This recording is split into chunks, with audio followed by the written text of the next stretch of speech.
entraînant la chute de sa reine, la mort de certains et l'exil d'autres des plus valeureux. Ce fut l'effondrement d'une civilisation qui aura duré des décennies, une histoire plagiée et falsifiée. Fin de l'histoire.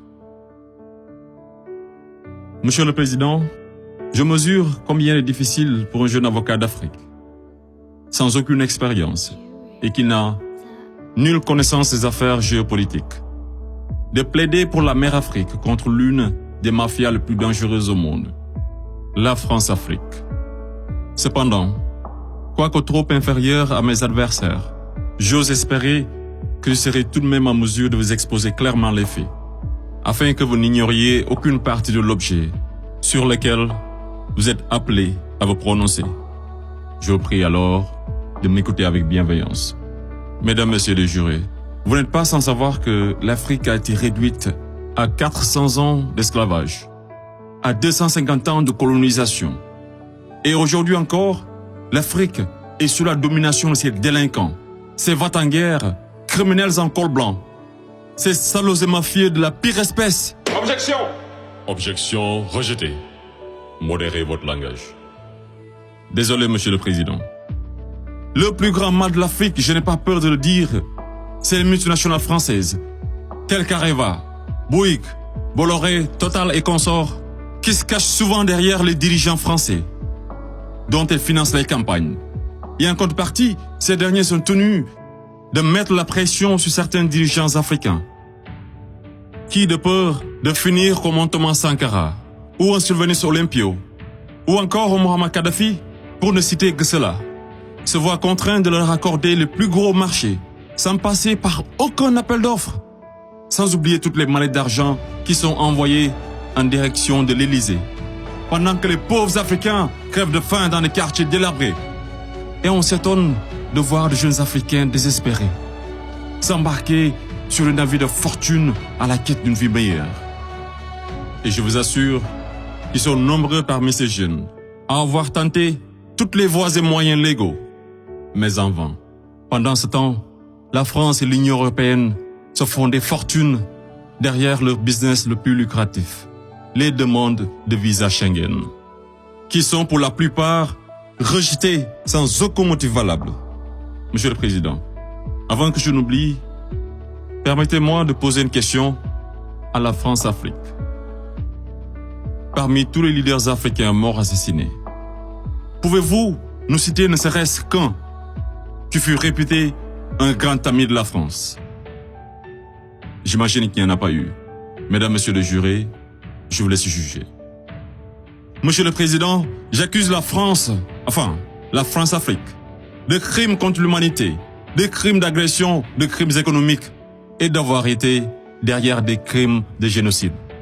La plupart des dirigeants français sous la Ve République me rappellent des propos d'un homme sage qui disait, je cite, « Les postes éminents rendent les grands hommes encore plus grands et les petits hommes encore plus petits. » Fin de citation. Et le pire d'entre eux, c'est ce nain assassin de Sarko, ce trafiquant d'influence, connu pour sa mégalomanie, l'homme aux scandales multiples, Bettencourt, Tapi, Kadhafi et j'en passe, ce criminel contre l'humanité, toujours en liberté, qui se la coule douce derrière les mélodies de la brune, alors que sa place se trouve à la haie. Vous lui direz que malgré tous ces mensonges, avec la complicité de certains médias, que le monde entier, et les Africains en particulier, connaissent toute la vérité sur les véritables raisons de l'assassinat de Kadhafi, sous les applaudissements de Bernard-Henri Lévy, et sur la chute orchestrée de Laurent Gbagbo, qui aurait commis un crime de lèse-majesté en voulant tout simplement ouvrir son pays à la concurrence internationale, en exprimant aussi sa volonté d'établir un rapport d'égal à égal avec la France, et en souhaitant revoir le contrat qui liait son pays à l'entreprise Bouygues. Bouygues, du fameux Martin Bouygues, un ami intime de Sarko, par ailleurs parrain de son fils du nom de lui, tous les deux impliqués dans le conflit ivoirien. Ce n'est pas un hasard. Mesdames, Messieurs les jurés, ai-je besoin d'en rajouter un mot pour que vous compreniez ce jeu d'échecs qui se joue sur le dos de pauvres Africains?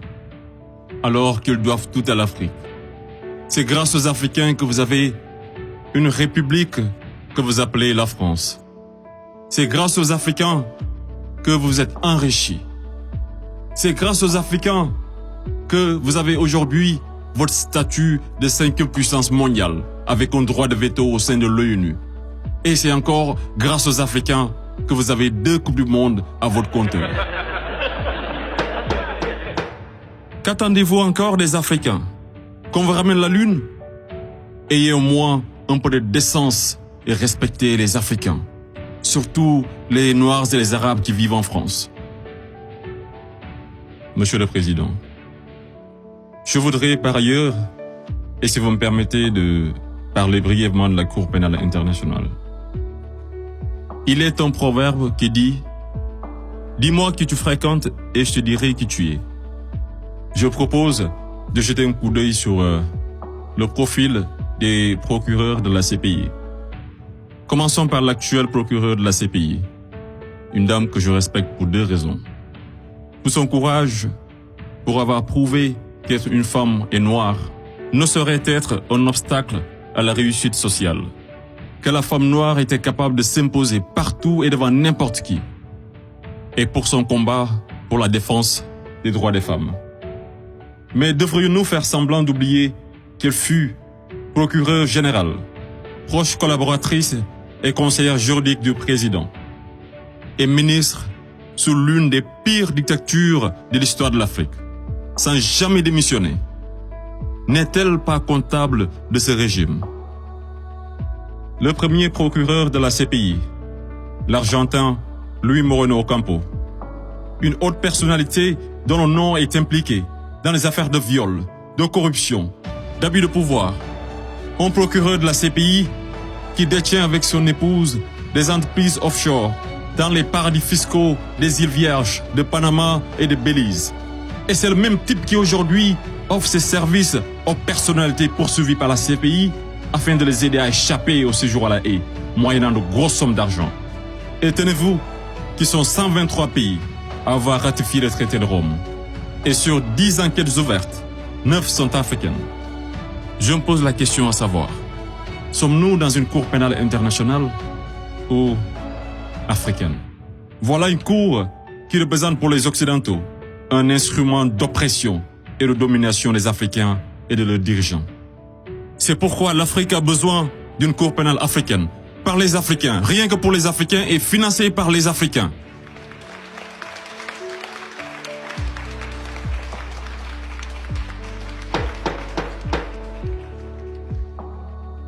Monsieur le Président, je ne suis qu'un jeune ignorant qui ne prétend point détenir toute la vérité. C'est pourquoi je vous apporte des documents qui vous permettront d'y voir un peu plus clair. À l'exemple de cette copie d'une conférence de François-Xavier Verschave intitulée « De la France-Afrique à la Mafia-Afrique ». Je salue également le courage de ces hommes et femmes de valeur qui osent lever leur voix pour défendre les intérêts de l'Afrique. Je pense au grand Kémy Séba avec l'ONG Urgence panafricaine. Je pense également à notre frère Claudie, à Fatou Diom, au grand Youssou N'Dour, à notre maman Angélique Kidjo, et d'autres artistes des plus engagés, comme Alpha Blondy et Tiken Jah Fakoly, pour ne citer que cela. Sans oublier toutes ces personnalités qui œuvrent pour la promotion des jeunes et des femmes, à l'égard du docteur Anta Sané et bien d'autres femmes de valeur. Monsieur le Président, loin de moi l'idée de proliférer des menaces. Mais si par malheur, la France-Afrique est aujourd'hui acquittée, sachez que la jeunesse africaine l'obligera à quitter. Elle se mobilisera davantage et réunira toutes ses forces vives, hommes et femmes de valeur, sans exception d'âge, intellectuels, sportifs de haut niveau, artistes de renommée internationale et sympathisants de l'Afrique. Et tous mèneront une campagne dévastatrice par tous les moyens pacifiques afin de dégager un par un ces bénéwiwi, présidents marionnettes de la France-Afrique, en faveur de vrais leaders panafricains véridiques qui auront le courage de mettre fin à la domination de cette mafia et qui décideront de la fin de la plus grosse arnaque de l'histoire, le franc CFA.